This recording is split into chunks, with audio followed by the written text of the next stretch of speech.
সুপ্রিয় বন্ধুগণ, আসসালামু আলাইকুম। দূরে কাছে দেশে অথবা দেশের বাইরে থেকে কলিজার বন্ধুগণ ঠিক এই মুহূর্তে যেখান থেকে বাস্তব জীবনের গল্প শোনার জন্য আমার সাথে জয়েন করেছেন আমি আপন। আর যে আপন জীবনের গল্পের 1190তম পর্বে আপনাকে বরাবরের মতো স্বাগতম জানাচ্ছি। বন্ধুগণ, আজ আমি আপনাকে শোনাবো খুলনার ছেলে মোহাম্মদ মনির হোসেনের জীবনের ভয়ঙ্কর রকম এক সুন্দর বাস্তব জীবন কাহিনী। বন্ধুগণ, আজকের গল্পের টাইটেল খুলনার বৃহত্তম ময়নাদিঘির নিচে রয়েছে পরিদেশ শহর। খুলনার এক প্রত্যন্ত এলাকার কোনো এক দিঘি আছে, যে দিঘির নাম হচ্ছে ময়নাদিঘি, এবং ওই ময়নাদিঘির নিচে রয়েছে পরিদের শহর। কথাটা শুনে হয়তো অনেকে অবাক হয়ে গেলেন। আসলে পুরোটা গল্প শুনলে আপনারা বুঝতে পারবেন আদৌ কি ওই দিঘির নিচে কোনো পরিদেশ শহর ছিল। আশ্চর্যজনক এবং খুবই সুন্দর এক বাস্তব ছোট্ট জীবন কাহিনী। আমি সবাইকে অনুরোধ করব শুরু থেকে শেষ পর্যন্ত খুলনার ভাই মনির হোসেনের জীবনের বাস্তব গল্পটা আপনারা প্রত্যেকে আমার মুখে শুনবেন, এবং গল্প শেষে মনির ভাইকে আপনার মতো করে একটা মন্তব্য কমেন্ট বক্সে লিখবেন। ধন্যবাদ সবাইকে। সুপ্রিয় বন্ধুগণ, আসসালামু আলাইকুম। আমার নাম মোহাম্মদ মনির হোসেন, আমার বাড়ি খুলনা। বন্ধুরা, আমি আমার জীবনের গল্পটা শুরু করার শুরুতে আপনাদেরকে আমার পরিবারের বিষয়ে জানিয়ে রাখি। আমার পরিবারে আমি আছি, আমার বাবা আছে, মা আছে, রয়েছে আমার দাদা দাদি সহ আমার ছোট 2টা বোন। আমরা টোটাল 2 বোন 1 ভাই। আমাদের পরিবারটা খুলনা শহর থেকে অনেক দূরে সুন্দরবন ঘেঁষে কোনো এক ছোট্ট গ্রামের এক নিম্ন মধ্যবিত্ত পরিবার। আমার বাবা পেশায় ছিলেন একজন কৃষক। আমি খুব ছোটোবেলা দেখে আসছি আমার বাবা কৃষিকাজ করে। যদিও আমাদের গ্রামের অনেকেই সুন্দরবনে গিয়ে বিভিন্ন ধরনের কাজ করত, কিন্তু আমার বাবা গ্রামের অন্য মানুষগুলোর সাথে মিলত না। সম্পূর্ণ আলাদাভাবে আমার বাবা কৃষিকাজের উপরে ডিপেন্ড ছিল, এবং কৃষিকাজ করে যেটাকে আমার বাবার ইনকাম হতো ওই দিয়ে আমার পরিবারটা চলতো। পরিবারের মাঝে তুমুল রকমের অভাব অনটন ছিল, এবং ছোটোবেলা থেকে সেই অভাব অনটনগুলো দেখতে দেখতে আমি একটা সময় বড় হই। আমি যখন মোটামুটি একটু বড় হই ওই মুহূর্তে আমি দেখে আসছি আমার বাবা মা সবসময় অভাবের তাড়নায় ঝগড়াঝাটি করতো, প্রচুর ঝগড়াঝাটি করতো। অ্যান্ড একটা সময় আমার বয়স তখন কত আমি ঠিক সেটা জানি না, আমি আমাদেরই এলাকারই কোনো একটা স্কুলে তখন ক্লাস 5-এ পড়তাম, মানে প্রাইমারি স্কুলে ক্লাস 5-এ পড়ি। ওই দিন হলো কি, একদিন বিকেলবেলা মানে সন্ধ্যার দিকে আমার বোন, আমার যে একেবারে ছোটো যে বোনটা, আমার ছোটো বোনটা মাছ দিয়ে রাতের বেলায় ভাত খাবে, মাছ দিয়ে ভাত খাবে, এই নিয়ে আমার আব্বার সাথে খুব মানে আমার আম্মুর সাথে খুব ঝগড়া করে, অনেক ঝগড়া করে। তো আমার আম্মু বলে যে তোর আব্বুরে বলছি বাজার থেকে মাছ নিয়ে আসার জন্য, তা বাজার থেকে মাছ নিয়ে আসবে, তুই এরকম করিস না। আমার ছোটো বোনকে এগুলো বলে, এবং বলার পরে একটা পর্যায়ে আমি তখন মানে পড়তেছিলাম, টেবিলের মধ্যে পড়তেছি, আব্বা মনে হয় বাজার থেকে আসছে, এবং আব্বা বাজার থেকে আসছে পরে আমার মা তখন আব্বার সাথে খুব ঝগড়া করতেছে। তোমার না বললাম যে তোমার ছোটো মেয়ে মাছ খাইতে চাইছে, তুমি মাছ আনতে বলছিলাম না, মাছ কেন আনো নাই? আমার আব্বা তখন বলে মাছ কিনতে তো টাকা লাগে, আমার কাছে তো টাকা নাই, আর বাজারও মন্দ্রা, আমি আমার ধানও বিক্রি করতে পারি নাই, মাছও কিনতে পারি নাই। যদি ধান বিক্রি করতে পারতাম তাহলে মাছ কিনে আনতাম, আমি তো ধান ফিরে নিয়ে আসছি। আমার মা বলে আমার মেয়ে মাছ খাইতে চাইছে, তুমি আমার মেয়েরে মাছ খাওয়াইতে পারলো না। এই নিয়ে আমার মা যখন এক কথায় 2 কথা বলে, আমার আব্বা তখনই আমার মাকে তেড়ে যায় মারার জন্য, এবং সবার সম্মুখে আমার বাবা তখন আমার মাকে এলোপাতারি কিল ঘুষে মারতে থাকে। এবং মায়েরই চিৎকার শুনে আমি তখন পড়ার টেবিল থেকে দৌড়ে গেলাম।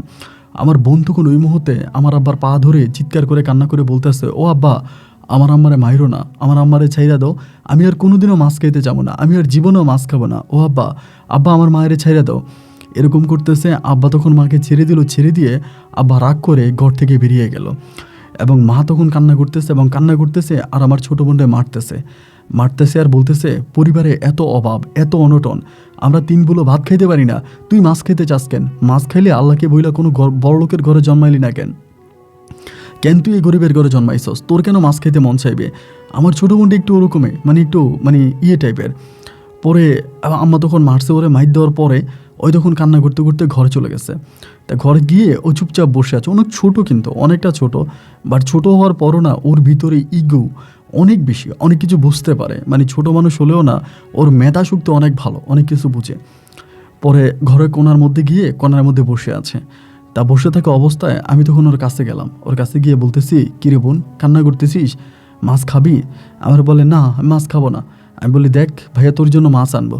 তা বলে বাবা মাছ আনতে পারলো না, তুমি কই থেকে মাছ আনবা, তুমি কিভাবে মাছ আনবা? তাই আমি বললাম আমি তোর জন্য মাছ আনবো, তোর দিকে আমি রাত্রেই তোর জন্য মাছ আনবো। তো এই কথা বলার পরে আমি তখন আমার ছোটো বোনকে বুঝাইয়া পড়তে বসছি।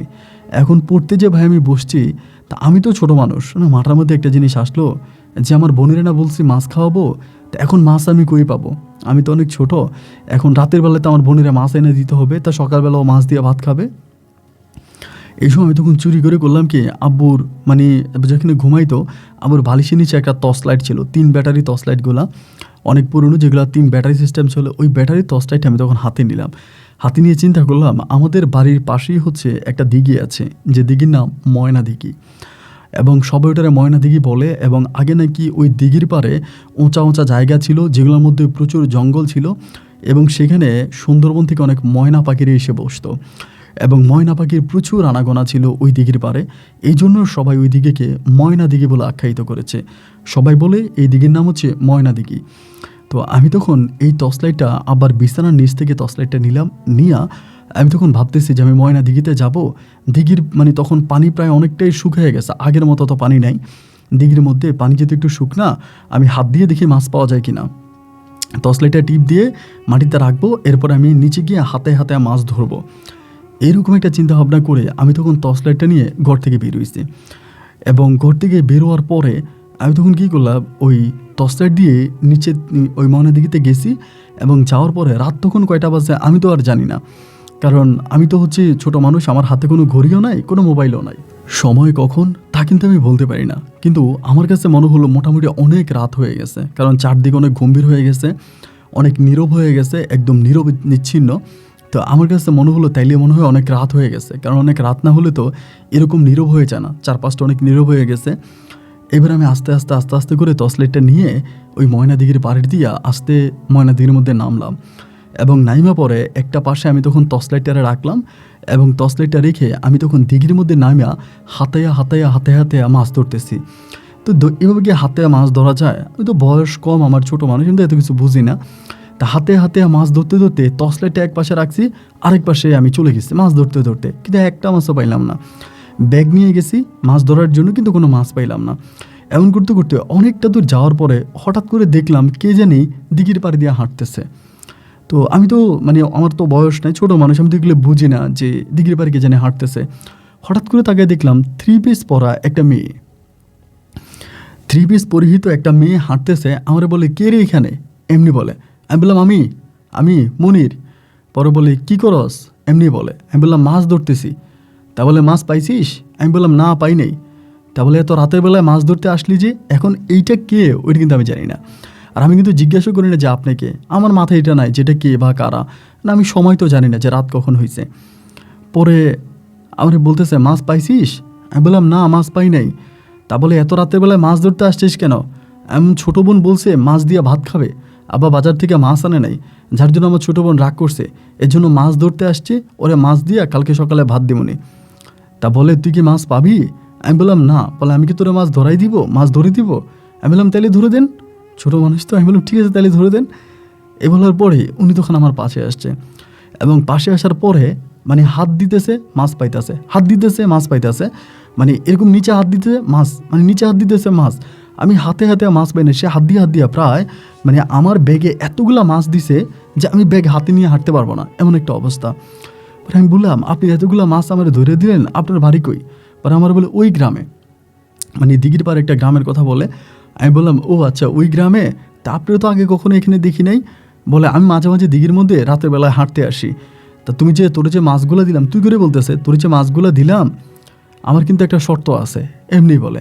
আমি বললাম শর্ত কি? বলে তোর যে আমি মাছ ধরে দিছি, এটি কিন্তু বাড়িতে গিয়ে কাউরে বলতে পারবি না, যদি কাউরে বলে দেস তাহলে কিন্তু সমস্যা হবে, তুই মারা যাবি, আমারে বলে। আমি বললাম না আমি কারো কাছে বলবো না, তো আমি বাড়িতে গিয়ে আমি কাউকে বলবো না যে আমি মাছ ধরছি বা মাছ পাইছি, আমি কাউরে বলবো না। বলে বলবি তুই ধরছিস, আমি ধরে দিছি এটা বলিস না, আর যদি মাছ আরও লাগে তুই আসিস, আমি তোর আবার মাছ ধরে দিব। তো আমি বললাম আচ্ছা ঠিক আছে। ওরে ব্যাগ নিয়ে কষ্ট করে বাড়ি পর্যন্ত আসছি, আসার পরে মায়ের ডাক দিতেছি জোরে জোরে, এত মাছ পাইছি না, তা অনেক খুশি, মনের মধ্যে অনেক খুশি। এসে আম্মারে ডাকতেছি, ও মা মারে জোরে জোরে ডাকতেছি। মা তখন ঘুম থেকে উঠে দেখতেছে আমার হাতে পায়ে কাদা, হাতের মধ্যে টর্চ লাইট। কিরে তুই কই গেছিলি? আমি বললাম মা আমি মাছ ধরার জন্য গেছিলাম ময়না দিঘিতে। এইটা বলার পরে মা তখন চোখ লাল করে এসে আমার দাপ ধরে থাপ্পড় মেরে দিছে। থাপ্পড় মেরে বলতেছে, তোর এত বড় সাহস, তুই এত রাতের বেলায় কেন ময়নাদিঘিতে গেছিস? তুই যদি মরে যাইতি। ময়নাদিঘি ভালো, ওই তো খারাপ জায়গা, কেউ ওইখানে যায়? আমি বললাম, মা দেখো কতগুলো মাছ পাইছি। এবং মা ব্যাগের মধ্যে মাছ দেখে একবার আমার মুখের দিকে তাকায়, আবার মাছের দিকে তাকায়, আবার আমার মুখের দিকে তাকায়, আবার মাছের দিকে তাকায়। আমার বলে, কী রে, এগুলো কোত্থেকে আনছিস? আমি বলি, মা ময়নাদিঘির মধ্যে হাতায় হাতায় ধরছি। তা আমার আম্মা বলে, হাতায় হাতায় তুই এই মাছ ধরছিস ময়নাদিঘিতে? আমি বললাম, আমি তো ধরে আনছি, দেখো।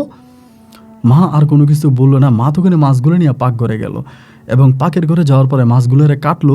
আমি হাত মুখ ধুয়ে আসছি, ধুয়ে আসার পরে আমি বললাম, মা আমি তো ভাত খাই নাই, তুমি 2টা মাছ ভাইজা দাও আর আমার বোনিয়ারে ডাক দাও, ওরে মাছ দিয়ে ভাত খাওয়ামো।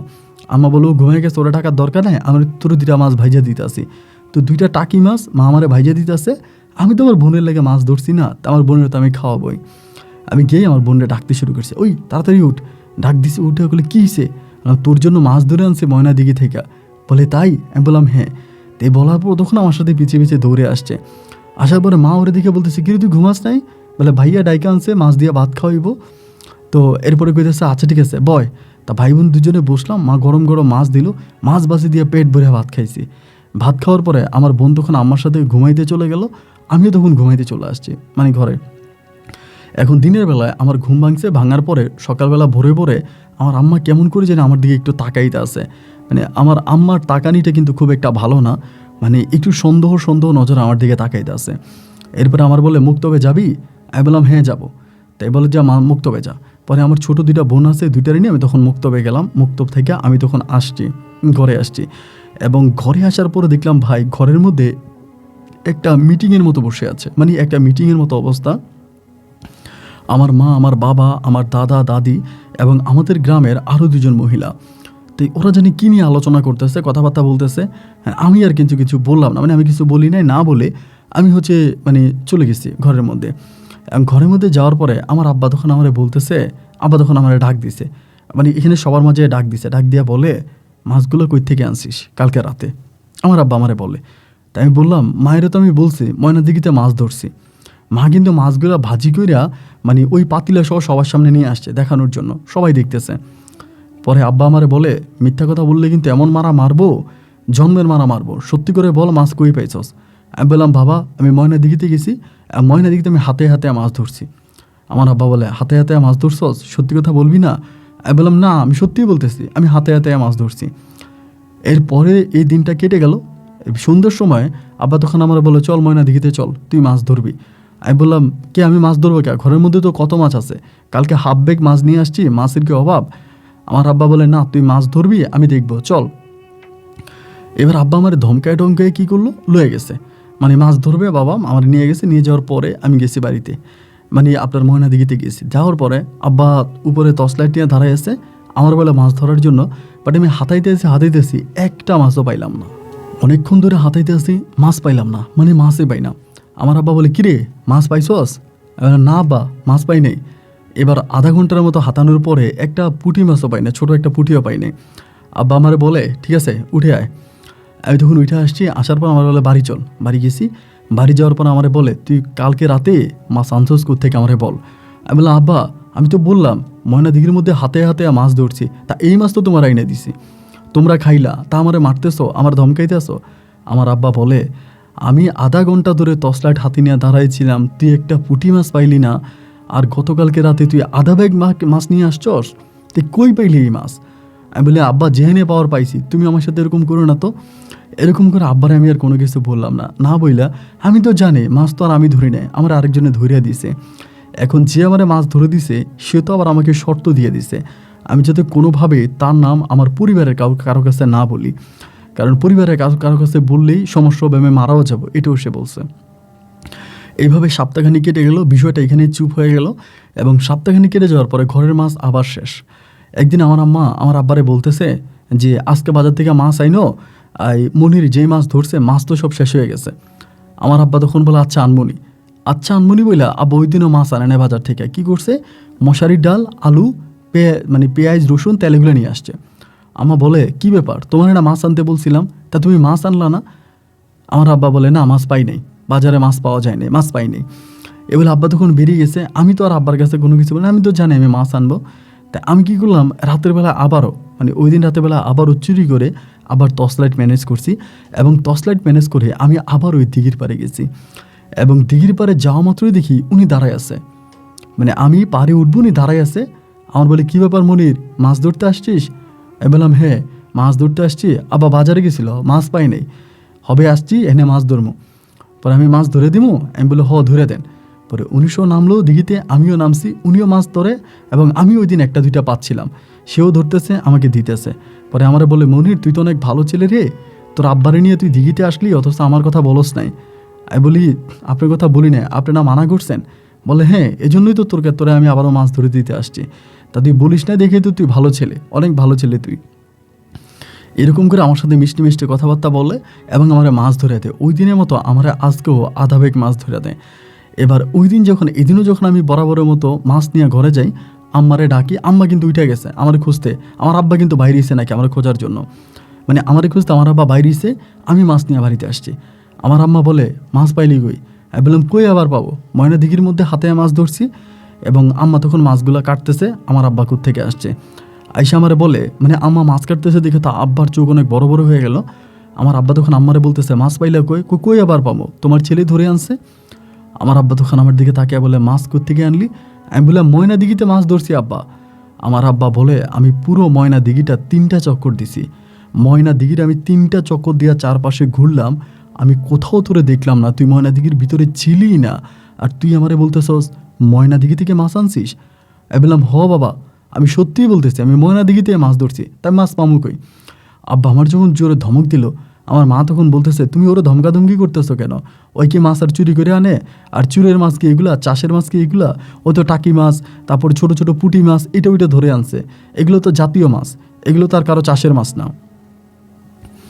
আমার আব্বা তখন বলে, দেখো তোমার ছেলে মনে হয় মরণ ফাঁদে পা দিছে, মরণ ফাঁদে মনে হয় পা দিছে, তুমি বুঝবা, তুমি কিন্তু বুঝবা। একথা আমার আম্মাকে বলে দিছে।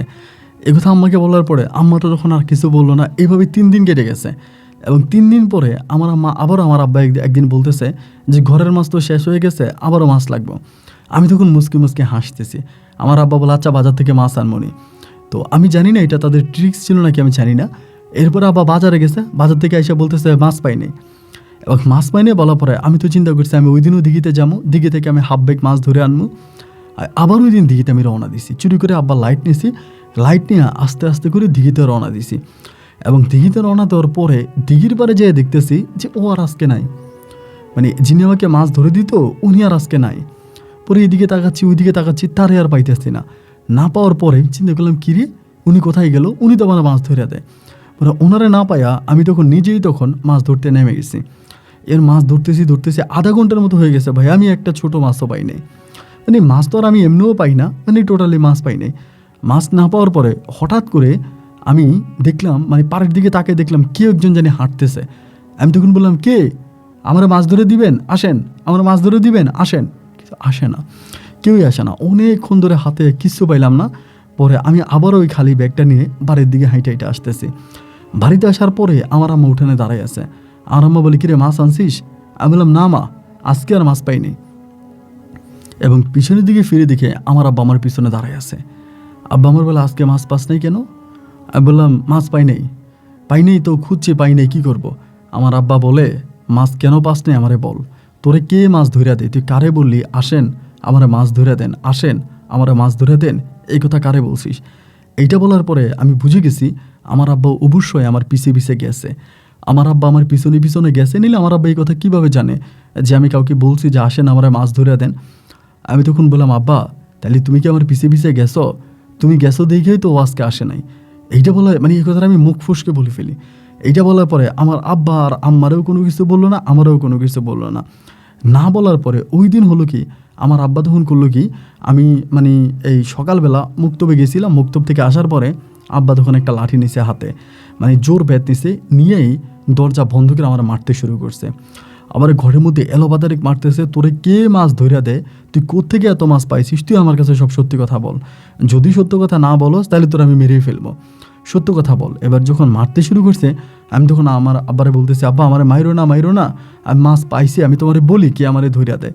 এবার আমি আব্বার কাছে সত্য কথা বললাম, শুধু মায়ের তাড়নায়, যে আব্বা আমি মাছ ধরতে যাই, এমন এমন একজন আসে, আমি ওনারে চিনি না, উনি আমার মাছ ধরে দেয়, উনি একটা মেয়ে।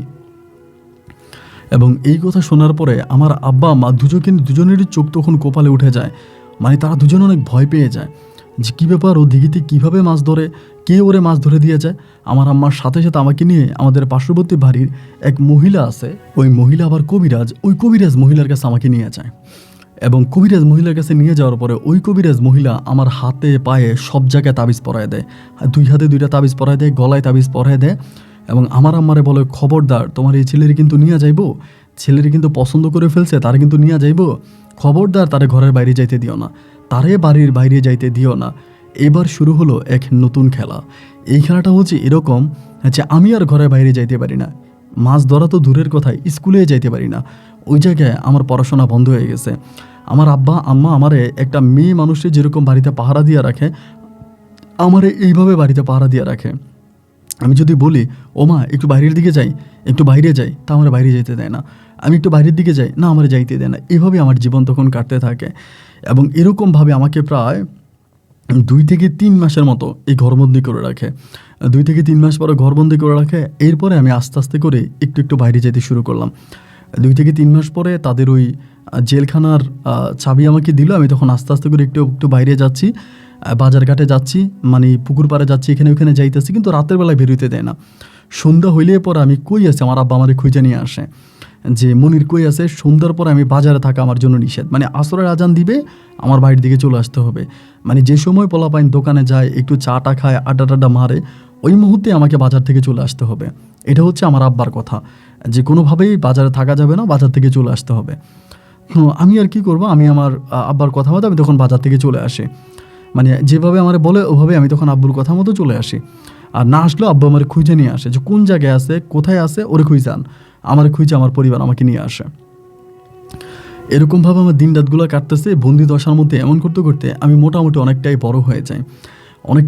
আমার বয়স তখন 17, 18 বা 19 এরকম হয়ে যায়। তো আমিও তখন আমার আব্বার সাথে কৃষিকাজ করি। তখন পর্যন্ত আমি কিন্তু আর ওই তাবিজ ব্যবহার করতাম না। এই সমস্যাটা আমার 1 বছর 1.5 বছর ছিল। এরপরে আর তাবিজ তুমান এগুলো আর আমারে পড়াইতো না, বা আমি এগুলো পড়তাম না 1-1.5 বছর পরে। তো এরপরে সব কিছু একেবারে ঠান্ডা হয়ে গেল, শীতল হয়ে গেল। আমার যেখানে যাইতে মন চায় আমি সেখানে যাই, যেটা করতে মন চায় সেটাই করি। সবার সাথে উঠি, বসি, মিশি, ফাইজলামি করি, শয়তানি করি, দুষ্টমি করি। এমন করে আমার তখন দিন আর রাতগুলো কাটতেছে। আর কোনো সমস্যা কিন্তু আমার মাঝে নাই। এবার এরকম করতে করতে একদিন হলো কি, দুপুরবেলা তখন হচ্ছে অমাবস্যার সময় ছিল। এর আগে রাতটা গেছে অমাবস্যা রাত। তা অমাবস্যা রাতের বেলায় অনেকেই হচ্ছে আপনার মাছ ধরে। অমাবস্যা রাতের বেলায় প্রচুর মাছ পাওয়া যায়। আর আমাদের ওই দিকটা হচ্ছে মানে সুন্দরবন পাশে, তো প্রচুর পরিমাণে মাছ পাওয়া যায়। মানে বিলের মধ্যে অনেক মাছ পাওয়া যায় বিলের মধ্যে। সবাই বিলে মাছ টাছ ধরে, বা বিলে মাছ টাছ ধরে নিয়ে সবাই অনেক এনজয় করে, আনন্দ করে, বিলে মাছ ধরে। তা আমি কিন্তু মাছ টাছ ধরি না। আমার আব্বার সাথে আমি কৃষিকাজ করি এবং কৃষিকাজের সাথে আমি আছি। তা ওই সময় আমার যে ছোটো 2টা বোন ছিল, 2টার মধ্যে একদম ছোটোটা আছে এবং ছোটোটার বড়টা, যে আমার ইমিডিয়েট ছোটো যেটা, ওইটাকে কিন্তু বিয়ে দিয়ে দিই। আমার এই বোনটার বিয়ে হয়েছে, এবং বিয়ে হয়ে যাওয়ার পরে তখন পরিবারের মধ্যে আমার দাদা দাদি, আমার আব্বা আম্মা, আমি আর আমার আরেকটা বোন আছে, এরা মিলে তখন পরিবারে আছে। তো ওই দিন হলো কি, দুপুরবেলায় ওরা, মানে আমি যেই জমিতে কাজ করতেছি, আমার একটা জমি, ওরা কী করলাম, দিঘির পাড়ের মধ্যে, মরা দিঘির পাড়ের মধ্যে ওরা কি জানি মানে এরকম করে ঘুরেইতে আছে। মানে কারো হাতে লাঠি, কারো হাতে কোদাল, কারো হাতে কাঁচি, মানে এরকম একটা অবস্থা, এবং চিল্লে করতেছে। তো আমি তখন আমার দিঘির মধ্যে মাছ, মানে আমার ওই জমিতে কাজ করতেছি, ওদের চিল্লে শুনে আমি তখন দৌড়ে ওই দিকে গেলাম। মানে ওদের কাছে গেলাম, এবং জমিতে আশেপাশে যারা কাজ করে ওরাও সবাই তখন দৌড়ে ওইখানে গেছে, যে কী হয়েছে, ওইখানে কেন এত চিল্লিটা কি ওটা দেখবো। এই জন্য সবাই গেল, সবার সাথে আমিও দৌড়ে গেছি। এবং আমি ওইখানে দৌড়ে গেছি, যাওয়ার পরে দেখতেছি তারা মানে আপনার একটা মানে 4-5টা মানে এরকম করে আছে, একটা সাপ, ভয়ঙ্কর আকারের একটা সাপ, তারা মারার জন্য চেষ্টা করতেছে। ওইখানে মানে নিচে একটা মরা বট গাছ আছে, মানে গাছটা মরে গেছে। এই মরা মানে বট গাছটা শিকড়ের মধ্যে সাপটা পেঁচে আছে, মানে শিকড়ের মধ্যে সাপটা পেঁচে আছে, এই অবস্থার মধ্যে আছে। সবাই তখন মানে সাপটা মারার জন্য কেউ লাঠি, কেউ সোঁটা, কেউ যে যার মতো করে একদম প্রস্তুতি নিয়ে আছে। তা আমি তখন গেলাম, এবং যাওয়ার পরে দেখলাম মানে সাপটার দিকে তাকাইয়া, মানে সত্যি কথা বলতে গিয়ে আমিও তো সাপ দেখলে মারবো, কারণ নর্মালি সাপ দেখলে কেউ সাপ দেখলে সাপ মেরে ফেলে, এটাই হচ্ছে বাস্তব। কিন্তু আমি ওখানে যাওয়ার পরে সাপটার দিকে তাকানোর পরে না, কেমন জানি আমার ভিতরে একটা মায়া কাজ করতে শুরু করলো সাপটার জন্য। মানে সাপটার জন্য একটা মায়া কাজ করতে শুরু করলো। এই সময় আমি আমাদের গ্রামের লোকজন সবাই বলছে থামেন, সাপটার যে মারবেন, সাপটা কারো কোনো ক্ষতি করছে এমনি বলতেছি। তো ওইখানে একজন মুরব্বী ছিল, উনি বলে না, কারো কোনো ক্ষতি তো করে নাই, ওরা মাঠ থেকে কাজ করে যাওয়ার সময় দেখলো এটারে, এবং দেখার পরে তারা চিৎকার করছে, সবাই আসছে। তো এরকম সাপ কিন্তু আমি নর্মালি এর আগে কখনোই দেখি নাই। সাপের ওই গায়ের ওই রঙটা কিছুটা সোনালি কালার, মানে স্বর্ণের মতো কালার, এবং কেমন যেন একটু ভয়ানক, একদম অনেক বড় একটা সাপ, একদম পেঁচায় আছে পুরো গাছটারে, মানে মরা গাছটারে পুরো পেঁচে আছে শিকড়গুলারে। তো এরপর আমি চিন্তা করতেছি, আমি বললাম সাপটাকে তো কারো কোনো ক্ষতি করে নাই। বলে না, কারো ক্ষতি করে নাই। তাই আমি বললাম যদি কারো ক্ষতি না করবে, তাই শুধু এই সাপটারে মারার দরকার কি, এত মারার দরকার নাই। আরও কয়েকজন যুবক ছিল, তারা বলে উঠতেছে, আরে ভাই আপনি এটা কী বলেন, এরকম বড় একটা সাপ এ তো যে কোনো সময় কাউরে মেরে ফেলতে পারে, এটা তো সাপ না, পুরো আজরাইল। এই আজরাইল যে কোনো সময় কারো জান নিয়ে নিতে পারে। আমরা রাতের বেলা এই দিক দিয়ে চলাফেরা করি, মাঝে মাঝে যাই আসি, অথবা এখানে এত কিছু করি, এটা তো আমাদেরকে কামড় দিতে পারতো। আমি বললাম দেখেন, ওটা যদি কামড় দিতে পারতো তাহলে এর আগে অনেকবার আপনাদেরকে কামড় দিত।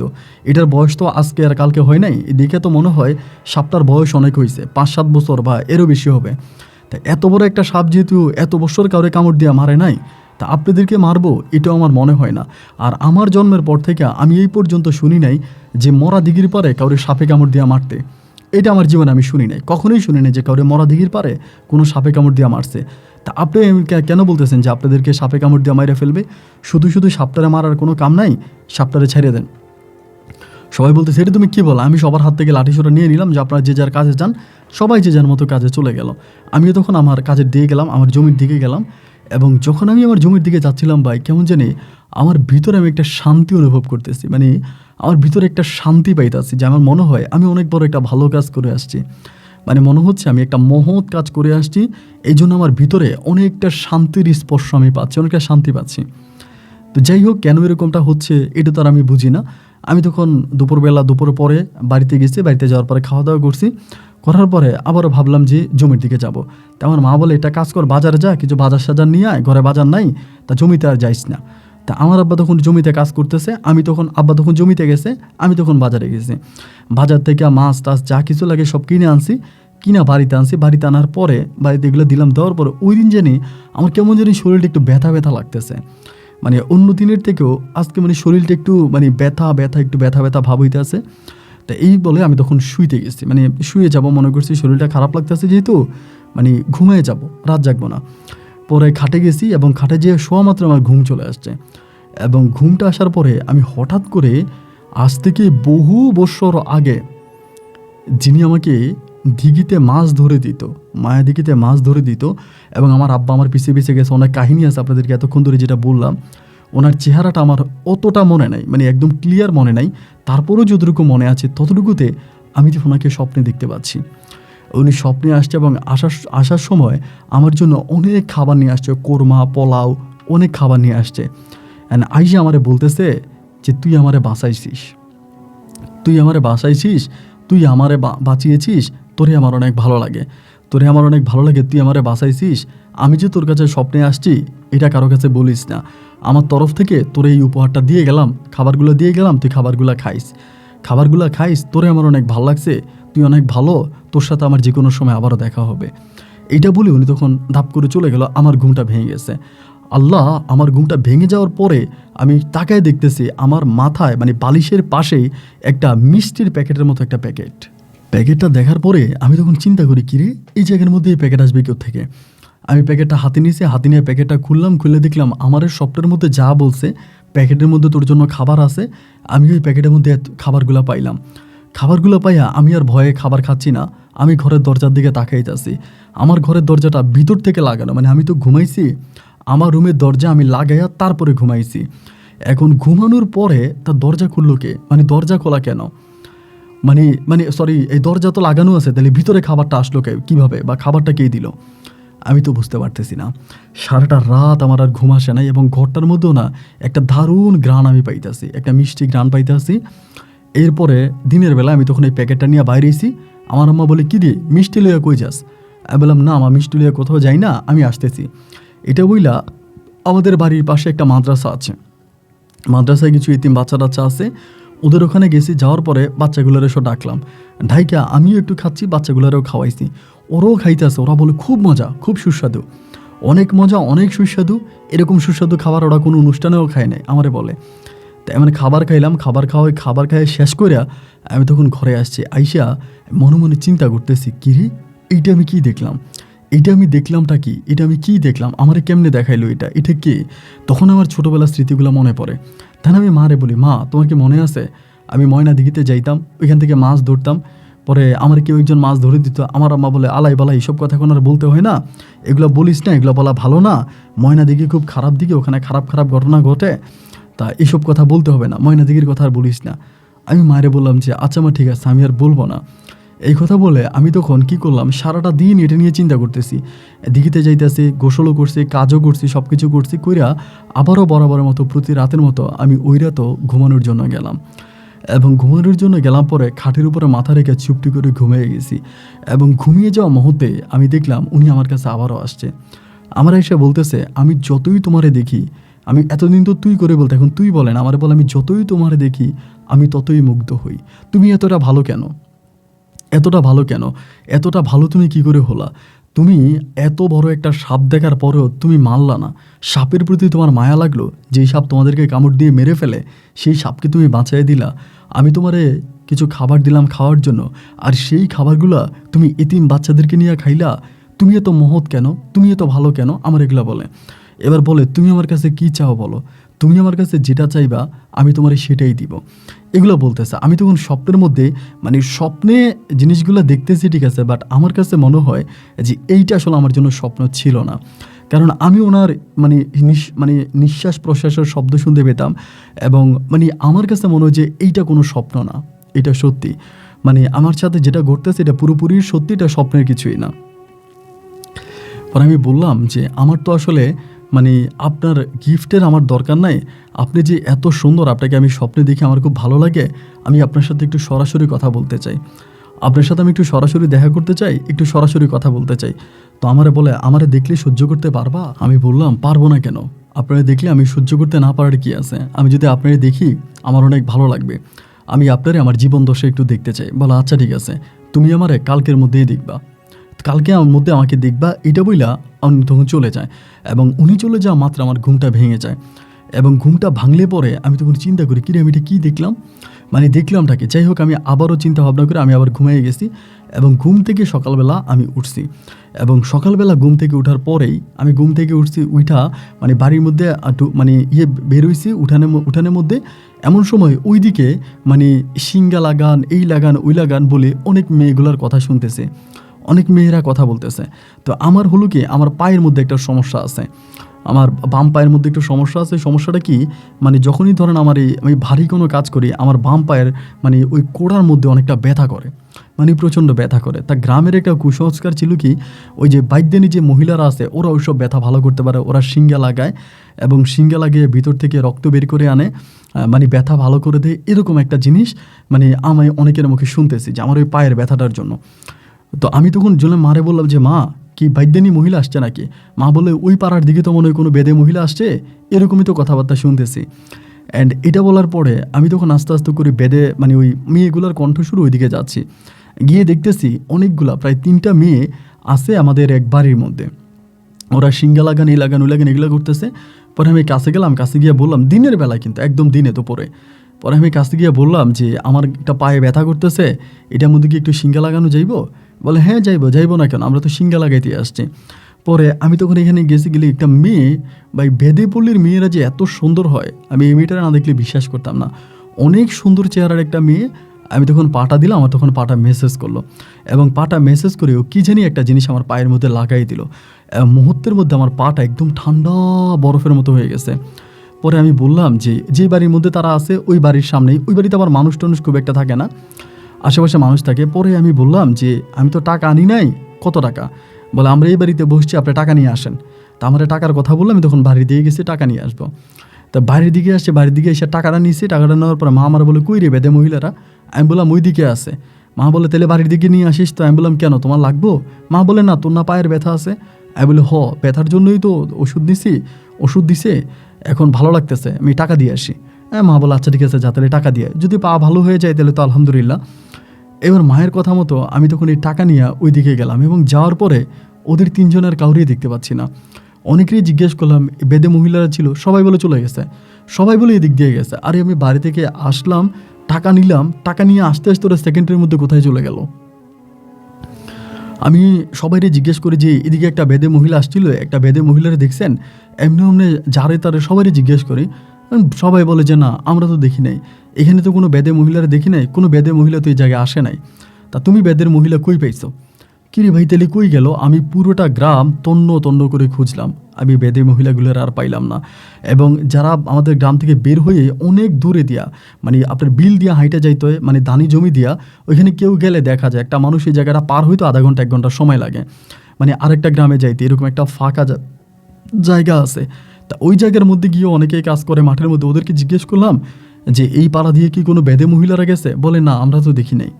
কিরে ভাই, কই চলে গেল? আমি আর দেখলাম না। আমি বাড়িতে আসছি, বাড়িতে এসে মারে বললাম যে মা, এই ঘটনা। আমার আম্মা বলে, বেদের মহিলারা হচ্ছে শয়তান, কোন দিক দিয়ে বেরিয়ে গেছে তা ঠিক আছে, তাই বাদ দে, তুই গোসল করে। পরে আমি গোসল করছি, আইসা মা ভাত দিল, ভাত খাইলাম। কিন্তু ভাই পাটা কিন্তু আমার সবসময় ব্যথা করতো, চিনচিন চিনচিন চিনচিন করে একটা ব্যথা। আমি সবসময় আমি ব্যথাটা পাইতাম, বাট ওই জিনিসটা আমার পায়ে লাগিয়ে দেওয়ার পর থেকে আমার পায়ে আর ব্যথাটা করতেছে না, ভাল লাগতেছে। পরে রাতের বেলা আবারও ঘুমিয়ে গেছি, এবং ঘুমিয়ে যাওয়ার পরে আমি আবারও তার স্বপ্ন দেখি একইভাবে। আমার কাছে এসে হাসতেছে, আর আমারে বলে, আজকে যে আমাকে সরাসরি দেখছো, তোমার কেমন লাগছে? আমি বলি, আমি তোমার সরাসরি দেখছি। কই দেখলাম? বলে, ক্যা, বেদের মহিলা তোমার পা ভালো করে দেয় নাই? আমি বললাম, তা দিয়েছি, এটাকে? বলে, এটাই আমি। আমি বললাম, তুমি? বলে, হ্যাঁ, আমি আর আমার বান্ধবীরা। ক্যা, দেখছো না আমাকে? আমি বলি, তো তুমি আমার পা ভালো করে দিছো, আমি মানে এটা তুমি ছিলা? বলে, হ্যাঁ, এটা আমি। তাই আমি বললাম, আমার না তোমার অনেক ভালো লাগে, আমি তোমার সরাসরি দেখতে চাই, আমার তোমার সরাসরি দেখতে ইচ্ছে করে, আমি তোমার কাছে অনুরোধ করে তুমি আমার সরাসরি দেখাও। বলে, চিৎকার দিবা না তো? আমি বলি না। ভয় পাইবা না তো? আমি বলি না। বলে, তাইলে উঠো। এই উঠো বলছে রে, আমার ঘুমটা ভাঙছে। ভাঙার পরে আমি চোখটা, মানে এমনি শোয়া থেকে উঠে চোখটা মেলে দেখি আমার খাটের পাশে বসে আছে পরীর মতো এক মেয়ে।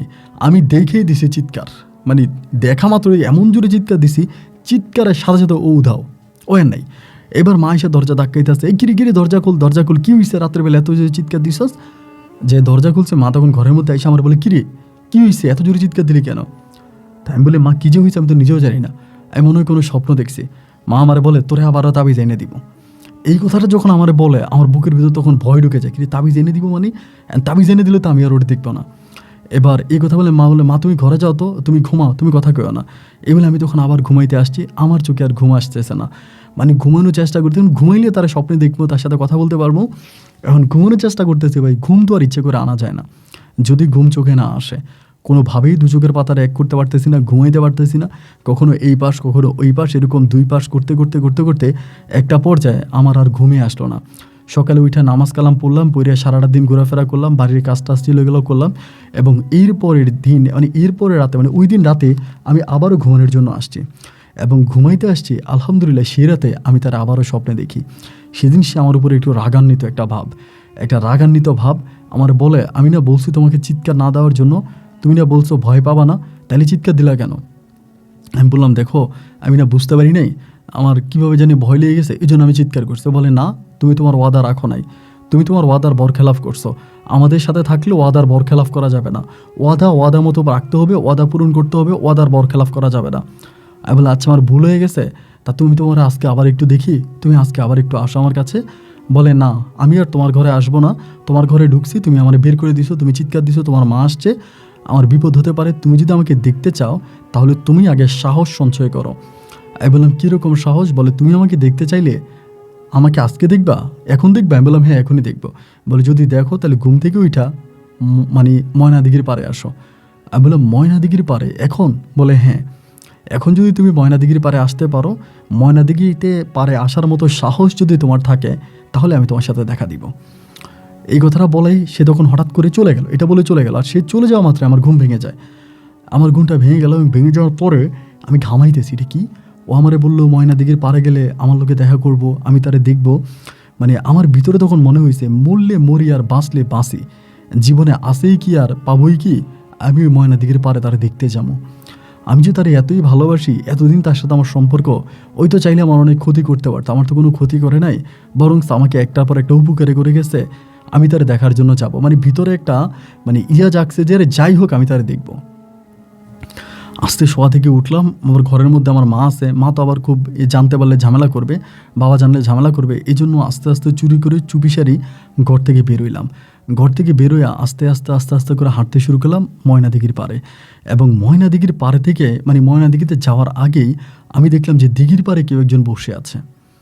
এবং মানে বসে আছে যে কীরকম, একটা হীরার টুকরা পড়ে থাকলে যেরকম চারদিকটা আলোকিত হয়ে যায় না, এরকম চারদিকটা আলোকিত হয়ে আছে, মনে হয় যেন একটা হীরার টুকরা বসে আছে। আমিও তখন সাহস নিলাম যে যাই হোক, মানে বুকের সাহস নিয়ে কাঁপতে কাঁপতে করে আস্তে আস্তে করে ওইখানে গেলাম। যাওয়ার পরে আমার দিকে তাকাইছে একদম নর্মাল একটা মানুষের মতো। আমার বলে আসো, এদিকে আসো। আমি গেছি, যাওয়ার পরে আমার হাত পা এখনও মনে হয় কাঁপতেছে। তা আমারে বলে বসো। আমি তখন বসছি। পরে আমি বললাম, আপনার নাম কি? বলে আমার নাম মায়া। আমি বললাম, মায়া, তা আমি আপনারা, আমার বয়স যখন অনেক কম, আমি যখন এই দিঘিতে মাছ ধরি তখন আপনি আমারে মাছ ধরে দিছিলেন, আপনি তো উনি, তাই না? বলে হ্যাঁ। তাই আমি বললাম যে আমি এত বড় হয়ে গেলাম, আপনি বড় হইলেন না? উনি আমারে বলে, তোমরা বাঁচো কয়দিন, 100 বছর, 150 বছর, আর আমরা হাজার হাজার বছর বাঁচি। আমার সাথে তোমার পার্থক্য হবে না। তুমি আমাকে আগে যেমন দেখছো তেমনই দেখতে পাবা, কারণ আমার বয়স ওই জায়গার মধ্যেই আছে। আমি বললাম, আপনারা এত সুন্দর, মানে আপনার দিকে তাকাইলে আমি না অবাক হয়ে যাই, এত সুন্দর কিভাবে? আমাদের গ্রামগঞ্জে তো এত সুন্দর মেয়ে আমি জীবনেও দেখি নাই। পরে আমার বলে, তুমি কালকে রাতে চিৎকার দিছিলা কেন? আমি বললাম, আমি ঘুম থেকে উঠে হঠাৎ করে আপনারে দেখে। বলে, আমার আপনি করে বলতেছো কেন, তুমি করে বলো। আমি বললাম, আমি ঘুম থেকে উঠে হঠাৎ করে তোমারে দেখে আমার ভিতরের মানে ভয়টা মানে কঠিনভাবে কাজ করছিল। পরে আমারে বলে, ভয় কি এখন কাটছে? আমি বললাম, হ্যাঁ, আমার ভয় এখন কিছুটা কাটছে, আগের মতো আমি আর ভয়ের মধ্যে নাই। পরে আমারে বলে, তা কী চাও আমার কাছে বলো? তোমার কাছে আমার কোনো চাওয়া নাই, আমার একটাই চাওয়া ছিল তোমারে দেখা। আর এইটা যে আমি তোমারে দেখতে পাইছি, এতেই আল্লাহর কাছে আমি লাখো কোটি শুকরিয়া, আমার আর কোনো চাওয়া নাই। পরে আমারে বলে, মনির, তোমরা মানুষ জাতিরা অনেক স্বার্থপর, তোমরা মানুষ জাতিরা অনেক বেঈমান, এবং তোমরা মানুষ জাতিরা তন্ত্র মন্ত্র করে আমাদের অনেক জিন পরীকে, মানে জিন জাতিকে তোমরা বর্ষে নিয়ে আসো এবং তাদেরকে দিয়ে দুনিয়াতে অনেক খারাপ কাজ করাও। এই জন্য মানুষ জাতির সাথে কথা বলতে আমার খুব ভয় লাগে এবং তাদের সাথে আমি কথা বলতে চাই না। এবং তোমাদের এলাকার একজন কবিরাজ আছে, তুমি জানো, যার নাম হচ্ছে নাজির কবিরাজ। আমি বললাম, নাজির কবিরাজ নাম শুনেছি কিন্তু কখনো দেখি নাই। বলে, দেখো নাই, কখনো আল্লাহ নাও দেখাক। এই নাজির কবিরাজটা অনেক খারাপ একজন কবিরাজ। এই নাজির কবিরাজ অনেক ভয়ানক। ওনার গ্রাম, ওই গ্রাম, তোমাকে আমি বললাম, হ্যাঁ, ওই গ্রামে একজন লোক আছে নাজির কবিরাজ বলে, সবাই ওনারে চিনে, কিন্তু আমি কোনোদিন ওনার কাছে যাই না, যার জন্য আমি চিনি না। পরে আমি একদম ফজরের আগ পর্যন্ত ওর সাথে কথাবার্তা বলে এখানে বইসা, ফজরের সময় হইতে পরে আমার বলে, আমি এখন চলে যাই, আমার আর থাকার নিয়ম নাই, যেটুকু নিয়ম ছিল ওইটুকুন ছিলাম, এখন আমি চলে যাব। আমি বললাম, এখনই চলে যাবেন? বলে হ্যাঁ। এই কথা বলার পরে একটু পরে আমার কাছে একটা পাখি, আপনার যেরকম কবুতরের মতো করে উড়াল দিয়েও চলে গেছে, আমার সামনে দিয়ে উড়াল দিয়ে উপর দিকে উঠে গেছে। আমি তখন ওখান থেকে উঠলাম, উঠে আমি আস্তে আস্তে বাড়িতে আসলাম। এবং বাড়িতে আসার পরে আমার মা আমারে বলে, কিরে রাতে ঘুমাস নাই, আমার চোখ টোক লাল হয়ে আছে। আমি বলছি, না মা, ঘুমাইছি মা, ঘুমাইছি। এই কথা বলে আমি সারাদিন কাজ টাজ করতেছি আর বারবার ওইখানে যাইতেছি, যেখানে বসে আমি তার সাথে রাতের বেলায় কথা বলেছিলাম, ওই জায়গাটার মধ্যে যাইতেছি। কিরে, এখানেই বসেই তো কথা বলছি, এই তো সেই জায়গা, যে জায়গার মধ্যে আমি তার সাথে ঘন্টার পর ঘন্টা কথা বলেছি, তার সাথে আমার এত স্মৃতি, এখানে এত কিছু। এইগুলো করে আমি তখন সারাটা দিন কেটে গেল, কাজ কাম করলাম, ঘুমিয়ে গেছি। রাতের বেলায় একইভাবে আমাকে আবারও ডাকলো, ও মনির, আসো আমরা গল্প করি। ডাকার পরে ওই রাতও আমি আবারও তার কাছে গেছি, মানে তার কাছে আবারও গেছি, গিয়ে তার পাশে আবারও বসছি। এরকম করে প্রায় 5-6 রাতের মতো আমি তার কাছে যাইতাম আসতাম, যাইতাম আসতাম, যাইতাম আসতাম। মোটামুটি তার সাথে আমার খুব গভীর একটা সম্পর্ক হয়ে যায়, এবং এত গভীর সম্পর্ক হয় যে আমি একদিন তারে না দেখলে বাঁচি না। আর আমি তো যেমন, ও আমারে না দেখলে বাঁচে না, মানে ওই আমার অনেকটা পছন্দ করে, আমি ওরে যেমন পছন্দ করি সে আমার ঠিক ততটাই পছন্দ করে। এইরকম করতে করতে অনেক দিন পরে আমি ওরে বললাম, আচ্ছা তোমার একটা কথা জিজ্ঞেস করব? আমার বলে, করো। আমি বললাম, আমরা মানুষ জাতি, আমরা তো পৃথিবীতে থাকি, আমাদের মা আছে, বাবা আছে, ভাই আছে, বোন আছে, আমরা কত কী করি, আমাদের মাঝে কত কিছু হয়, বাট তোমাদের কি এরকম কোনো পৃথিবী নেই যেখানে তোমরা থাকো? ও বলে, হ্যাঁ, আমাদের পৃথিবী আছে, আমার পৃথিবী আর তোমাদের পৃথিবী একই। আমি বললাম, তো তোমরা তোমাদের পৃথিবীতে কি করো, মানে তোমাদের পৃথিবীতে তোমার কি ভাই বোন আছে? বলে, হ্যাঁ, আমার অনেকগুলো ভাই আছে, অনেকগুলো বোন আছে, আমার মা আছে, বাবা আছে, সবাই আছে। তাই আমি বললাম, যে তুমি যে আমার সাথে এখানে গল্প করো, ওরা কি দেখে না? বলে, হ্যাঁ, ওরা দেখে। তাই আমি বললাম, ওরা দেখলে ওরা কিছু বলে না? বলে, না, ওরা কিছু বলে না, ওরা কিছু বলবে না, ওরা কিছু মনে করে না। আমি বললাম, ও আচ্ছা, তা তোমার শহরে আমাকে একদিন নিয়ে যাবা? ও আমারে বলে, আমার শহরে যাবা? আমি বললাম, আমার তো খুব যেতে ইচ্ছে করে। বলবো, ওইখানে তো তোমাদের মতো মানুষদেরকে নিয়ে যাওয়া যায় না, আর যদি নিয়েও যাই তাহলে আমাদের অনেক সমস্যা হয়, কারণ মানুষ অনেকে আছে ওখানে গেলে আর ফিরে আসতে চায় না। আর ফিরে আসতে চান, এটা এক কথা। আর দ্বিতীয় কথা, যদিও আসে, ওইখানে গেলে এমন কিছু জিনিস শিখে যায় যেগুলো শিকার পরে মানুষ পৃথিবীতে এসে আমাদের ক্ষতি করে। এই জন্য আমাদের উপর থেকে নিষেধ আছে, মানে আমাদের যিনি সর্দার আছে তার এখান থেকে নিষেধ আছে যে পৃথিবীর কোনো মানুষকে চাইলেই আমরা ওখানে নিতে পারি না।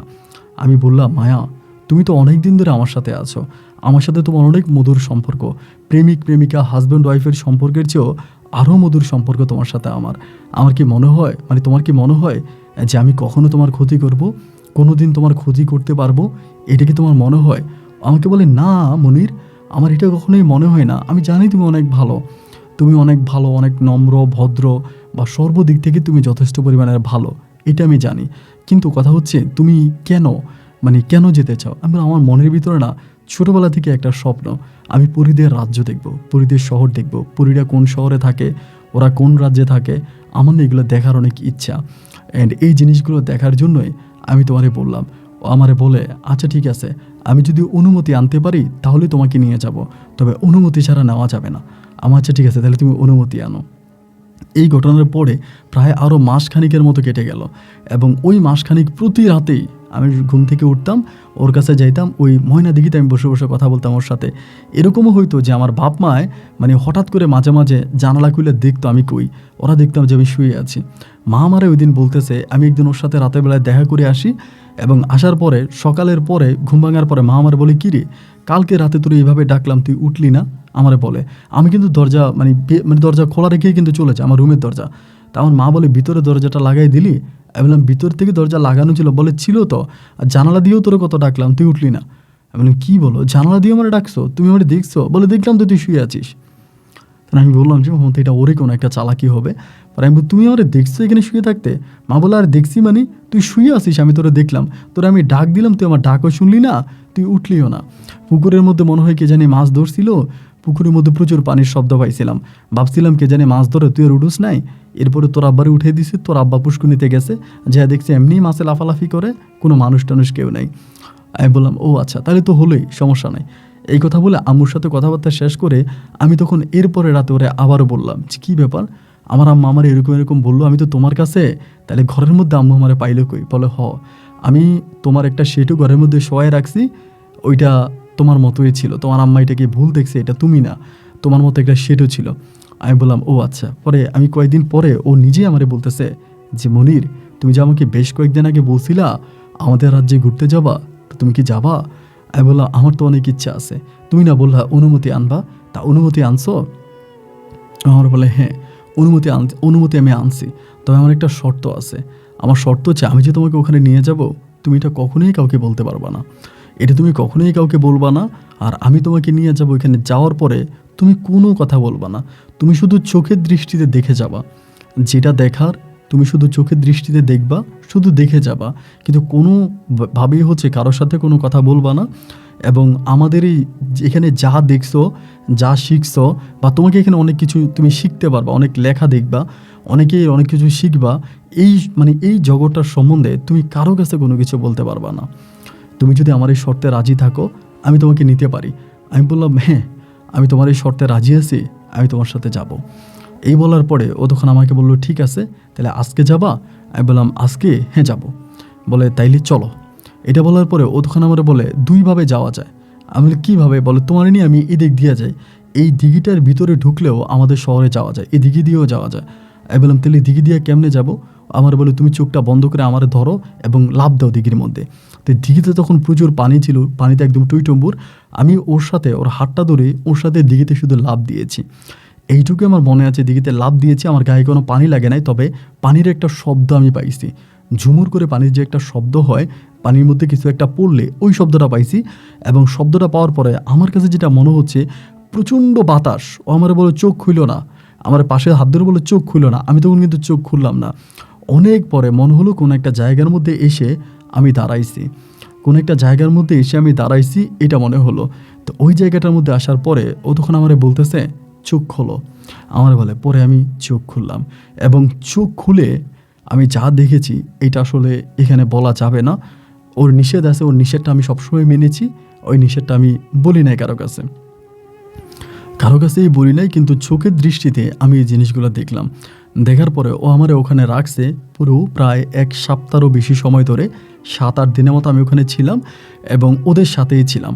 এবং 7-8 দিন পরে ও আমারে বলে যে, তুমি কি পৃথিবীতে চলে যাবা? আমি বললাম, হ্যাঁ আমি চলে যাব। আমি তো আমার আরও থাকার ইচ্ছা আছে, কিন্তু তোমার যদি সমস্যা হয়, কারণ আমার কাছে মনে হয় যে তুমি যে আমাকে এখানে এনেছো তুমি কিন্তু বিপদে পড়ে যেতে পারো, কোনো না কোনোভাবে তুমি একটা বিপদে পড়বা। আমি ওরে বললাম। পরে আমারে বলে, না আমি কোনো বিপদে পড়বো না, আছে সমস্যা নাই। এই বলে আমি কি করলাম, ওইখান থেকে একটা জিনিস হাতে নিছি। একটা জিনিস আমি হাতে নিছি এবং জিনিসটা হাতে নেওয়ার পরে, মানে একটা জিনিস, যে কোনো একটা জিনিস আমি হাতে নিছি, হাতে নিয়ে আমি ওরে বলছি যে এটা যদি আমি নিয়ে যাই, এটাকে আমি নিতে পারবো? আমার বলে, হ্যাঁ নিতে পারো, সমস্যা নাই, তবে এটা যে আমার কাছ থেকে নিয়েছো বা আমার এখান থেকে নিয়েছো এটা কিন্তু কাউরে বলতে পারবে না। আমি বললাম, না না না, আমি কাউরেই বলবো না, এটা আমি কাউরেই বলবো না। এই বলে এই জিনিসটা তখন আমি হাতে করে ওইখান থেকে আসছি। আসার পরে আমার শরীরে ভাই 1 ফোঁটা পানিও নাই। আমার মনে হয়েছে আমি এইমাত্র গেছি, এইমাত্র আসছি, এরকম। কিন্তু মধ্যে দিয়ে 7-8 দিনের মতো কেটে গেছে। এবং এখানে আসার পরেই ও তখন আমারে বলে, যাও তাহলে বাড়িতে যাও। আমি বললাম, বাড়িতে যে যাবো, তোমার সাথে আমার দেখা হবে কোথায় আবার? ও বলে, দেখা হবে আমাদের এখানেই, আবার দেখা হবে, তুমি রাতের বেলা আসলে আমাকে এখানে পাবা, সমস্যা নাই, তুমি যাও। হাতের ওই জিনিসটা নিয়ে আমি তখন আস্তে আস্তে করে বাড়ির দিকে আইছি। এবং বাড়ির দিকে আসার পরে মারে ডাক দিছি। মারে ডাক দেওয়ার পরে মা তখন দরজা খুলেছে আর চিৎকার করে আমার জড়ায় ধরে কাঁদতে শুরু করছে। চিৎকার করে কাঁদতেছে, ওরে বাবা তুই কই গেছস? মানে পুরো বাড়ির মানুষ, মনে হয় পুরো গ্রামের মানুষ একসাথে হয়ে গেছে, সবাই আসছে। আমি কই গেছি, মানে যে কাপড় পরে গেছি ওই কাপড়ে আসছি। আমার বলে, তুই কই গেছস, তুই কোথায় গেছস? আমি বললাম, কোথাও যাইনি, আমার ক্লান্ত লাগতেছে, আমি একটু ঘরে যাব। এরপর আমি ঘরে গেছি, ঘরে যেয়ে ওই জিনিসটা আমি তখন আমার টেবিলের উপরে রাইখা আমি তখন শুইছি। আমার প্রচণ্ড রকমের ক্লান্ত লাগতেছে, মনে হয় যে আমি প্রচুর জার্নিং করে আসছি, অনেক জার্নিং করছি, এই জন্য পুরো শরীরটা ক্লান্ত। আমি বিছানার মধ্যে মানে শুয়ে আমি ঘুমিয়ে পড়ছি, আমার আর কিছু খেয়াল নাই। এবং ঘুমটা ভাঙার পরে আমি দেখি আমার মা আমার পাশে বসে আছে। আমি বললাম, কী গো মা? পরে বলে, বাবা তুই কই গেছিলি? আমি বললাম, কই গেছিলাম এটা আমি জানি না। পরে আমি দেখলাম আমার মায়ের হাতের মধ্যে ওই জিনিসটা, যেটা আমি ওইখান থেকে আনছিলাম। এবার আমি বললাম, এটা হাতে নিস ওকে, এটাই দিকে দাও। এবার আমি তখন হাত থেকে একটা টান দিয়ে আনছি। না, আমি বললাম, মা আমার শরীরটা খারাপ লাগতেছে, আমার কয়টা ভাত দাও, আমি খাই আবার ঘুমিয়ে যাই। মা তখন আমার কয়টা ভাত দেয়, আমি তখন খাই আবার ঘুমিয়ে যাই। এবং ঘুমিয়ে যাওয়ার পরে মা তখন করে কি, কই জানি যাবে, বোরকা টোরকা গায়ে দিয়েছে, মনে হয় কোথায় যাবে। রাত্র 9টা বাজে আমার তখন ঘুম ভাঙে। এবং ঘুমটা ভাঙার পরে আমি দেখি যে আমার বাপ মা সবাই ঘরে। আমার মা তখন একটা তাবিজ আনছে আমার পড়ার লাগা। আমি, মা আমি তাবিজ পরবো না। বলে, না তাবিজ পরা লাগবে, তাবিজটা পর। আমি বলি, কী জন্য তাবিজ পরবো? আমি তাবিজ পরবো না। মা তখন একদম মানে তাড়াহুড়ো করে আমার তখন তাবিজটা পরাই দিছে। আমার এই তাবিজটা পরাই দিছে। তাবিজটা পরাই দেওয়ার পরে আমি যখন তাবিজটা পড়তে চাই না, তাও মায়ের সামনে একটু পড়ছি এবং পরে আমি রাত্রিবেলা তাবিজটা আবার খুলে ফেলে আমি রাত্রেবেলা মানে বের হবো, বের হওয়ার জন্য প্ল্যানিং করতেছি। আমার আব্বা আমার আমাকে বের হইতে দেয় না। আমার বলে, তুই কই যাবি? আমি বললাম, আমি একটু আসি, আমি একটু দিঘির পাড়ে যাবো। দিঘির পাড়ে কেন যাবে? আমাকে আর দিঘির পাড়ে যাইতে দিল না। 1 দিন 2 দিন 3 দিন 4 দিন কেটে গেল, আমি আর রাতের বেলায় ঘর থেকে বেরোইতে পারি না। আর দিনের বেলাও তারা আমার পাহারা দিয়ে রাখে, আগে যেরকম পাহারা দিত একইভাবে সেইভাবে আমাকে পাহারা দিয়ে রাখে। এবং এমন করতে করতে আমার তখন বুকের মধ্যে মায়ের জন্য ভীষণ রকমের কষ্ট হচ্ছে, মানে এত পরিমাণের কষ্ট হচ্ছে বলতে পারবো না। মানে আমার আর মানে কোনো স্মৃতি মনে, মানে মায়ের জন্য আমি পাগল হয়ে যাচ্ছি, কিন্তু আমি মায়াকে দেখতে পাচ্ছি না। এইভাবে কয়টা দিন কেটে যাওয়ার পরে হঠাৎ করে একদিন আমার মনে হলো, কিরে মায়ার দেশ থেকে যে আমি একটা জিনিস নিয়ে আসছিলাম, ওই জিনিসটা কই? এটা তো আমি আমার মায়ের হাতে দেখছিলাম, মানে ওইটার কথা কিন্তু আমার আর মনে নেই, ওই যে জিনিসটা আমি নিয়ে আসছি। আমি মারে বললাম, মা এরকম এরকম একটা জিনিস আমি হাতে নিয়েছিলাম, আমি আনছিলাম হাতে করে, এটা তোমার হাতে দেখলাম, এটা এখন কই? মা বলে, এটা আছে। কই আছে? আমারে দাও। আচ্ছা দিমুনি। তো দিবানি মানে দিয়ে দাও, আমার জিনিস আমারে দিয়ে দাও। মা বলে, দিব, তুই এত তাড়াহুড়ো করতেছিস কেন? তোর জিনিস তোর হাতেই দিব, তোর জিনিসকে আমি খেয়ে ফেলবো? আমি বললাম, না তুমি আমার জিনিস খাবা না এটা ঠিক আছে, কিন্তু আমার জিনিসটা তুমি তোমার কাছে রাখার দরকার কি? আমার জিনিসটা আমার কাছে দিয়ে দাও। মা বলে, দিব, এত পাগল হইস না, দিব। এই দিব দিব বলে কিন্তু আমার আর এই জিনিসটা দেয় না এবং আমার রাতের বেলায় বেরো হইতে দেয় না। এভাবে প্রায় আপনার মাস খানিকের মতো কেটে গেল, 1 মাসের মতো কেটে গেল। আমি আর এই জিনিসগুলো নিতে পারতেছি না, আমি আর এই কষ্টগুলো নিতে পারতেছি না। 1 মাস পরে আমার বুকের মধ্যে এরকম কষ্ট হচ্ছে আমি বলে বোঝাতে পারবো না। একদিন রাতের বেলায় আমি উঠছি, ওই দিন আবার মানে ওই দিনে আমাদের বাড়িতে একটা মহিলা বেড়াইতে আসছে, বোরকা পরে একটা মহিলা। ওই মহিলার কিন্তু আমি চিনি না, মানে বোরকা পরিতে একটা মহিলা আসছে, আমাদের বাড়িতে। এবং আসার পরে ওই মহিলা আমাদের বাড়িতে আসছে, কেন আসছে কী কারণ আসছে আমি জানি না। এবং আমি কী করলাম, ওই দিঘির পাড়ের মধ্যে আমি মানে গেলাম ওই রাতের বেলায়। ওই দিন কিন্তু আমার আব্বা আম্মা আমার পাহারা দেয় নাই, সবসময় আমার পাহারা দিত, বাট ওই রাতের বেলা আমার পাহারা দেয় নাই। এবং পাহারা না দেওয়ার কারণে আমি ওই দিঘির পাড়ে যেতে পারছি। রাতের বেলায় চুপি সেরে দিঘির পাড়ে গেলাম এবং ওই মানে আপনার ময়না দিঘির পাড়ে যাওয়ার পরে আমি কাউরেই দেখতে পাচ্ছি না, আমি কাউরেই দেখতে পাচ্ছি না, ওরও দেখি না, কাউরেও দেখি না। এখানে অনেকক্ষণ ধরে ঘোরাফেরা করলাম, কেউ নাই, ও আসেই না। আমি আবারও চলে আসছি, আইসা ঘুমিয়ে গেছি। এভাবে 3 দিন 4 দিন 5 দিন কেটে গেছে। এবং 5 দিন পরে আমি মাঝে মাঝে যাইতাম, মাঝে মাঝে এমন করতে করতে ওই যে আমাদের বাড়িতে একটা মহিলা বেড়াইতে আসছে, ওই মহিলা কিন্তু আমাদের বাড়িতেই রয়ে গেছে, মহিলাটা কিন্তু আর যায় না। এইভাবে 4-5 দিন পরে একদিন হঠাৎ করে ওর সাথে আমার আবারও দেখা আমি ওরে দেখতেছি, ও অনেক দূরে একটা জায়গার মধ্যে থেকে মানে বাতাসের মধ্যে বসে আছে। আমারে বলে যে মনির তুমি চলে যাও এখান থেকে, আমার কথা কাউরে বইলো না। মনির এখান থেকে তুমি চলে যাও, আমার কথা কাউরে বইলো না। আমি বলি তুমি একটু আমার কাছে আসো, আমি তোমার সাথে একটু কথা বলি, আমার তোমার সাথে একটু কথা বলতে ইচ্ছে করতেছে, একটু কাছে আসো। আমার বলে না আমি কাছে আসতে পারবো না, তুমি চলে যাও। শুধু এটাই বললো, এই কথা বললো আবার চলে গেছে। ভাই আমি তখন পাগল হয়ে গেছি, মানে পাগল হয়ে গেছি। আমার মানে আর আমার ভিতরে আমি নেই, কিরে ওই আমার সাথে কথা বলে না, আমার সাথে দেখা হয় কিন্তু ও কথা বলে না, আমার কাছ থেকে দূরে থাকে, আমার কাছ থেকে নিজেকে লুকিয়ে রাখে। মানে কেন আমার সাথে এরকম করে, আমার সাথে এরকমটা কেন করবে? মানে বুকের মধ্যে কষ্টের পরিমাণ বাড়তেছে। এইভাবে প্রায় আরও 4 থেকে 5 মাসের মতো কেটে গেল। এবং 4-5 মাস পরে একদিন হলো কি, রাতের বেলায় আমি ওই দিন খুব কষ্ট পাই যে ওর সাথে আমি দেখা করবোই করবো। 4-5 দিন পর রাতের বেলায় একদিন আমি গেছি এবং যাওয়ার পরে ওই দিনও আমার কাছে আসছে। প্রায় এখানে 8-9 মাস কেটে গেছে, এরই মাঝে আমার কাছে আসছে, এসে কান্না করতেছে। আমি বললাম কান্না করতেছো কেন? বলে আমারে মারছে। যে কে মারছে? বলে যে কোনো কেউ আমারে মারছে। আমি কে মারছে তোমারে? আমারে বলো তোমারে কে মারছে? পরে আমারে বলে আমারে মারছে। আমি কে মারছে আমারে বলো? বলে আমারে মারছে। এটাই বলে আর কান্না করতেছে।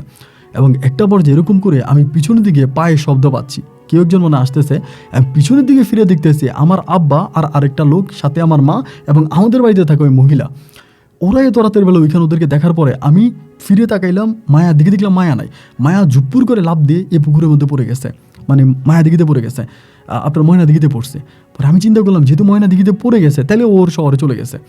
এবং ওই সময় আইসেই করলো কি, মহিলাটা করলো কি, তার হাত থেকে কি জানি একটা মানে পানির মতো এর মধ্যে ফালাইলো, মানে ময়না দিঘিতে ফালাইলো।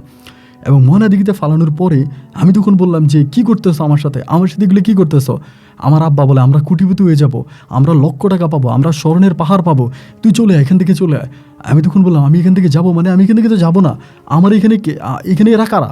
আমার আব্বা বলে উনি কবিরাজ। আমি বললাম কোন কবিরাজ? বলে ওনার নাম নাজির কবিরাজ। আমি বললাম নাজির কবিরাজ? তা নাজির কবিরাজ এখানে কেন?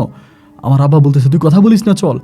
আমি কোনোভাবেই আব্বার সাথে দস্তাদস্তি করতে পারলাম না। নাজির কবিরাজ তখন করলো কি, একের পর এক ঢিল মারতেছে এই পুকুরের মধ্যে, মানে আপনার দিঘির মধ্যে। এবং ঢিল মারতেছে আমার ঘরের মধ্যে আইনা আটকায় রাখছে, আমার বাপ্পা আমার ঘরের মধ্যে আটকায় রাখছে। আমি তখন বলতেছি আমারে যাইতে দাও, আমার ছেড়ে দাও। মানে ওই আটকানির মধ্যে আমি শুনতেছি আমার কানের কাছে এসে কেউ একজন বলতেছে যে মনির আমারে বাঁচাও, এই লোককে এখান থেকে নিয়ে যাও, আমি বেরোইতে পারতেছি না, আমার দেশে যাইতে দিচ্ছে না, আমাকে আটকাই ফেলতেছে। ও মনির আমারে আটকাই ফেলতেছে, ওই মনির আমারে আটকাই ফেলতেছে, আমাকে তুমি নিয়ে যাও, মনির আমারে বাঁচাও, এই লোককে এখান থেকে সরাও, নাজির কবিরাজরে সরাও, নাম ধরে বলতেছে নাজির কবিরাজরা এখান থেকে নিয়ে যাও।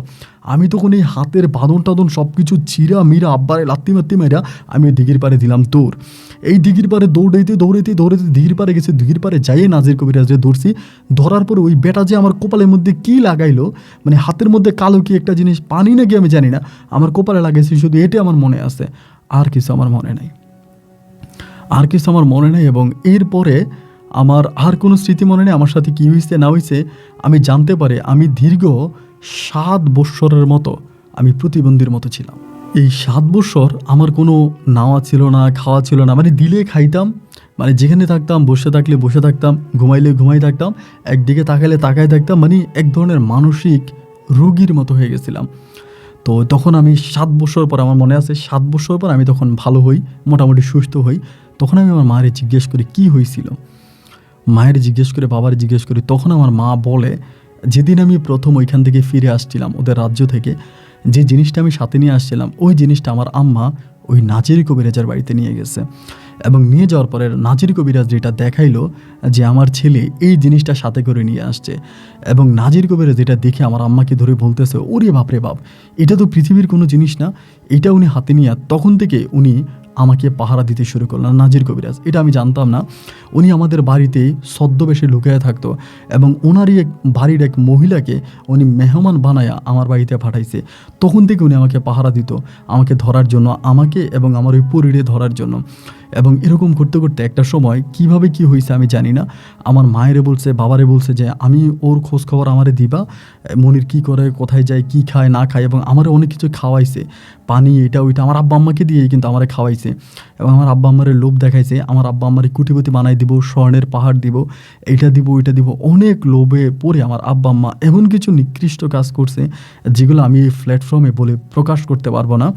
মানে এমন কিছু খারাপ কাজ আমার আব্বা আম্মা করছে আমার সাথে, তা আমি এগুলো সহ্য করে নিছি। আসলে কি করব, আমি আর আমার আব্বা আম্মা এগুলো আমার সাথে করছে এবং করার পরে শুধু লোভে পড়ছে।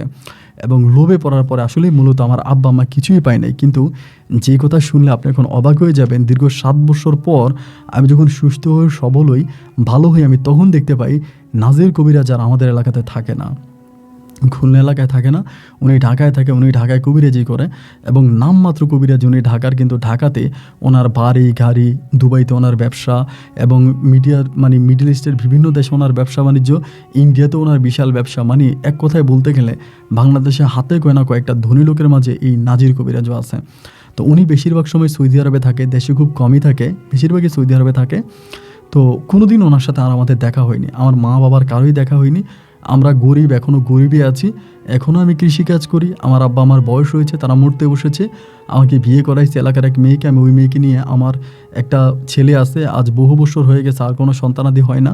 ছেলেটা অনেকটা বড় হয়েছে, সংসার জীবনে আছে। আব্বা আম্মা অনেক বয়স্ক, কিন্তু তাদের ওই লোভের কারণে আমি জানি না আমি কী হারাইছি। এখনও যখনই আমার মায়ের কথা মনে হয় আমার কলিজা ফেটে যায়। আমি এখনও গভীর রাতে ওই মায়াকে দেখার জন্য ময়না দিঘির পাড়ে গিয়ে বসে থাকি, কিন্তু মায়াকে আমি আর দেখতে পাই না, মায়ের সাথে আমার আর দেখা হয় না। আমি মায়াকে অনেক মিস করি। আপন ভাই, আপনার গল্পগুলো তো আমি শুনি এবং আমার কাছে মনে হয় যে আপনার গল্পগুলো বাতাসে ছড়িয়ে যাচ্ছে। বাতাসে বাতাসে যদি কোনোভাবে আমার মায়ার কানে আপনার এই কথাগুলো যায়, আমি মায়াকে বলতে চাই মায়া যেন আমার কাছে ফিরে আসে। আমি মায়াকে অনেক ভালোবাসি। আজও মায়ার জন্য আমি গভীর রাতে ঘুমড়ে ঘুমড়ে কাঁদি। আমার গল্পটা আপনি রেকর্ড করবেন এবং আমার গল্পের সত্যতার জন্য আমি আপনাকে আমার পুরো ঠিকানাটা দিলাম। ভালো থাকবেন। আসসালামু আলাইকুম।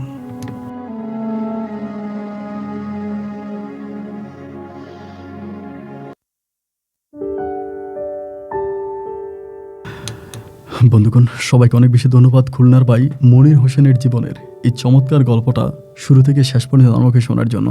আচ্ছা, এই ময়নাদিঘির একটা গল্প আমি এর আগেও পেয়েছিলাম, মেবি 2023 সালের দিকে। এই খুলনার ময়নাদিঘির একটা গল্প আমি বলেছি, বাট এই ময়নাদিঘিটা দেখার আমার অনেক ইচ্ছা। ওনাকে আমি বলেছি, ভাই আপনি আমাকে ফুল ঠিকানাটা দেন। উনি আমাকে ফুল ঠিকানাটা দিয়েছে এবং আমি ওনার সাথে ইমেলে কথা হয়েছে, আমি ময়নাদিঘিটা দেখব। অন্তত খুলনার ওই ময়নাদিঘি দেখার জন্য হলে আমি খুলনাতে। উনি বলে দিঘিটা অনেক বড় না, আগে অনেক বড় ছিল কিন্তু এখন অনেক বড় নয়। অনেকেই চারপাশ দিয়ে বরাট টরাট করে ফেলছে, আগের মতো বড় না, কিন্তু দিঘিটা এখনও আছে এবং এটার মধ্যে সাইনবোর্ড আছে ময়নাদিঘি। এই দিঘির অনেক স্মৃতি আছে। দিঘিটা দেখার জন্য হলো আমি একবার হলেও খুলনায় যাব। গল্পটা আমার কাছে ভালো লেগেছে। গল্প আপনার কাছে কেমন লেগেছে এবং আজকের গল্পের মনির হোসেনকে নিয়ে আপনার ব্যক্তিগত কোনো মতামত থাকলে অবশ্যই কমেন্ট বক্সে লিখবেন। আজ এখানেই বিদায় বন্ধু, দেখা হবে অন্যদিন অন্য কারো বাস্তব জীবনের গল্প নিয়ে ইনশাআল্লাহ। আল্লাহ হাফিজ এন্ড আসসালামু আলাইকুম।